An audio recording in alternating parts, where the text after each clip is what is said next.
one needs a lot of renovation. We've got cutter bars on dozers and so forth, and a lot of people don't like cutter barring and blade ploughing now. That a lot of people use motorbikes and four-wheel drives to muster their cattle.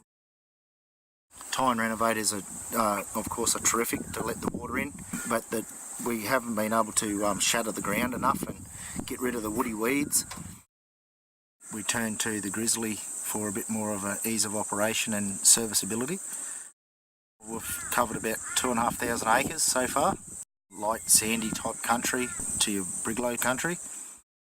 We're planting pasture and legumes to our country, and some of the seeds worth up to $28, $30 a kilo.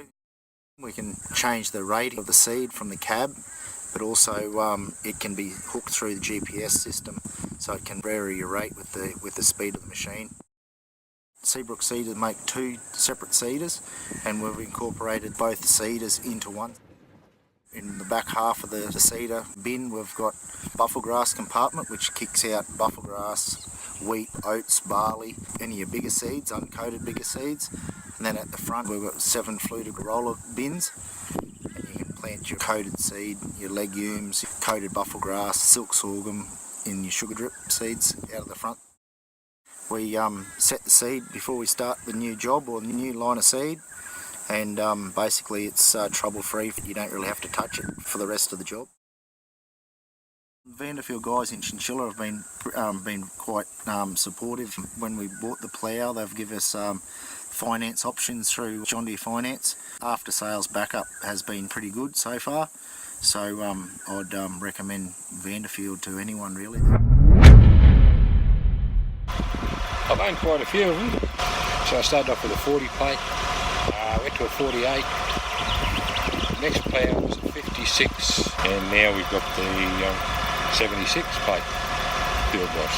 We bought another block 18 months ago, and it's got about 2,000 acres of suckers around 6-8 foot high on it, and read about the tinies, and bought this one after Farm Fest last year. Since then we've done probably a bit over 1,000 hectares with this machine, and haven't had a spot of bother. And that the new field boss is probably it'll be the best plough I've ever had, I think.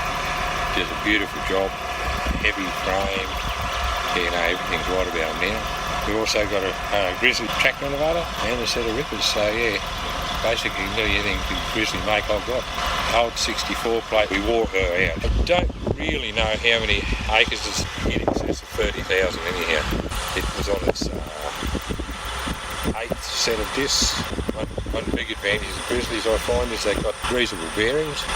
As a matter of a rule, and when we change the second set of discs, we put new bearings all the way through and keep the better ones out, and use them as they start to wear out on the 4th set. So no, we've had a really good run out of them. I'd recommend them to anybody.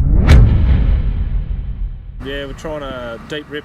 Well, we've levelled and it's bringing up really shiny spots with a lot of salt in it, so we're deep rip, and hopefully the storm will push down the salt in the area and get rid of all the compaction. And it was virgin country.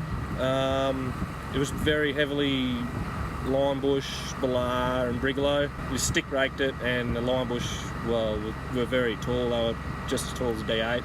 Went through with a tiny 290, worked it up to probably a foot deep. Then we went through and levelled it twice with just a land plane. There was a lot of sharp short melon holes, knocked them in, and then we just grew a crop of oats as a cover crop last year to feed the sheep.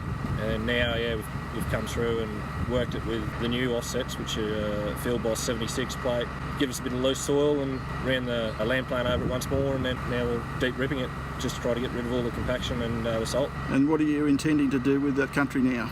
Probably, dryland farm it, wheat, sorghum, possibly cotton, later on down the track after it's hit its full potential.